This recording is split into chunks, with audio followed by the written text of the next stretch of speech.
We've all had to deal with those people on Twitter whenever we make any Fallout references or memes or even just talk about how much we like the Fallout games, except for 4.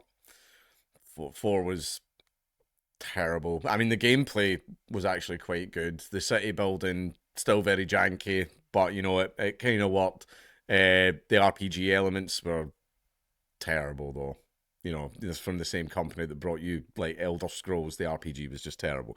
But as soon as you talk about how much you like it or make memes, you get those usual idiots like, It's actually a critique of capitalism, by the way. Like the only good communist is a dead communist robot. That's actually a parody of all of you guys and everything like that. Well, here you have the original Fallout co-creator, Tim Kaine says, critique of capitalism was never the point.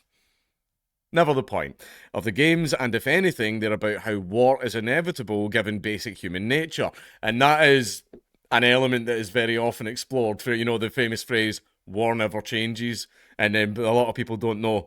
A lot of people don't know about like the last part, but it changes people, right? Like that's just the way it is. Like basically, mankind, we grew up in the tribal ooga booga days and everything, and we didn't like anyone that was not part of our tribe, and we are still doing that to this day, and it's ingrained in human nature. Except you've got all the globalists going, all the cultures should just live together in harmony, and we'll all hold hands and sing kumbaya. And guess what? It's not working out because it's not in our nature.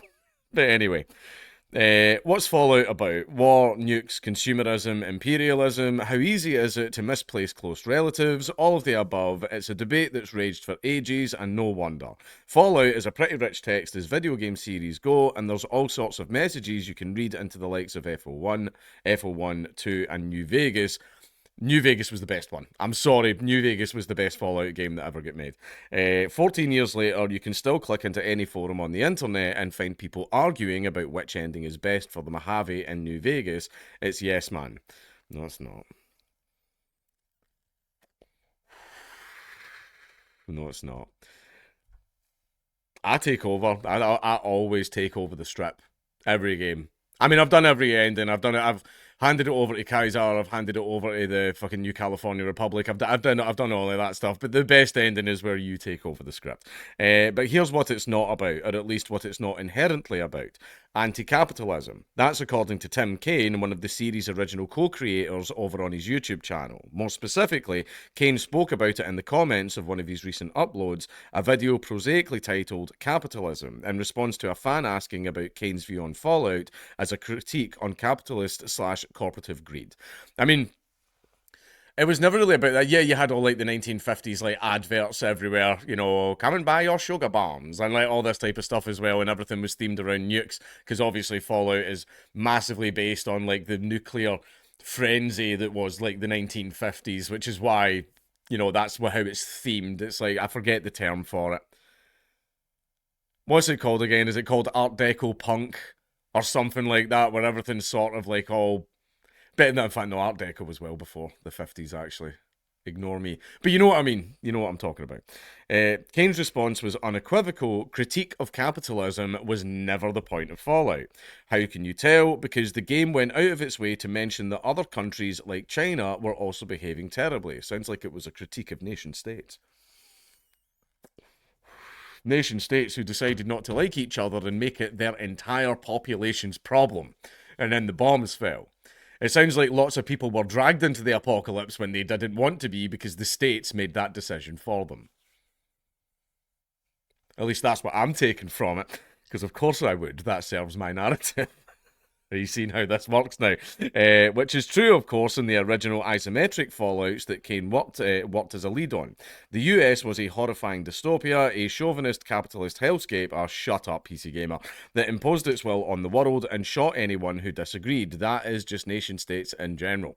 But it wasn't unique. Fallout's China, which never dropped the smash the old world and forge the new world ideology of the Mao Zedong thought era, was also plenty violent. In fact, in Kaine's original vision, it was China who dropped the bomb first. Huge argument in the Fallout series. Who shot first? Who dropped the first bomb?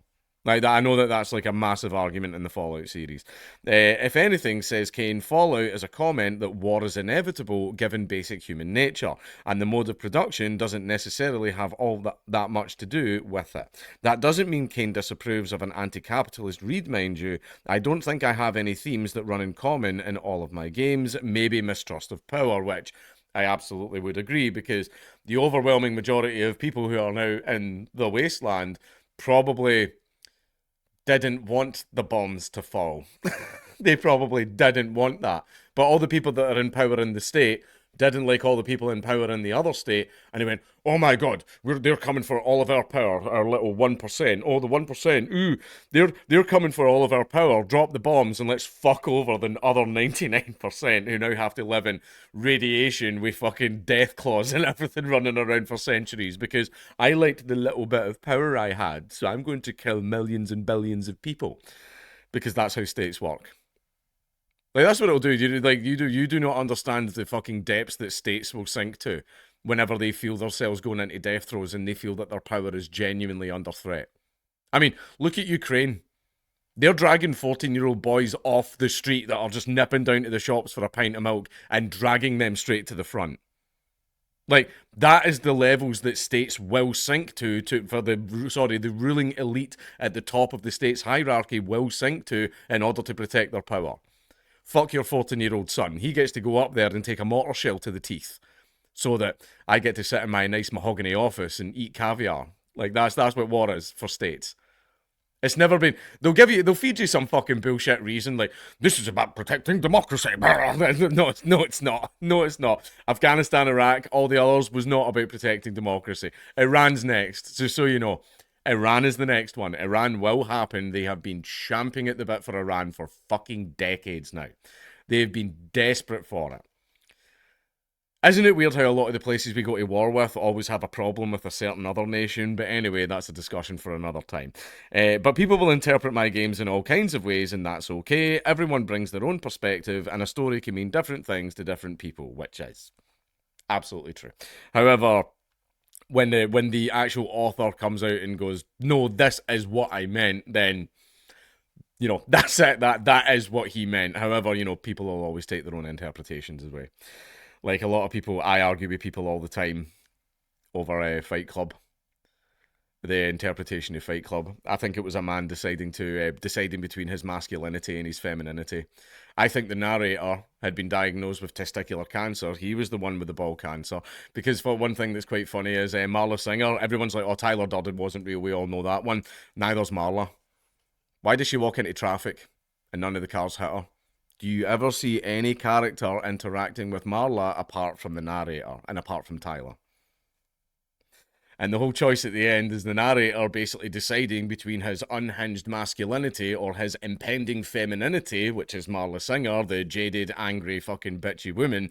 And at the end, he realizes he is going to lose his balls. The masculinity isn't going to save him. So in the end, he holds Marla Singer's hand as the giant phallic buildings come crashing down, and he embraces his femininity at the end. That's my take on it. Argue about that in the comments. But anyway, honestly, pinko that I am, I've always taken an anti-capitalist read on the original Fallout games, but I'm not too surprised that Kane wasn't necessarily trying to make an isometric RPG version of the Grundrisse back in the 90s. When I consider his work like The Outer Worlds, which was intensely satirical of corporate life without really making much criticism of capitalism or private property as a whole, it makes sense that critique of capital just isn't something that interests him much, which is fine. Like, I mean, no one can have an opinion on every single subject.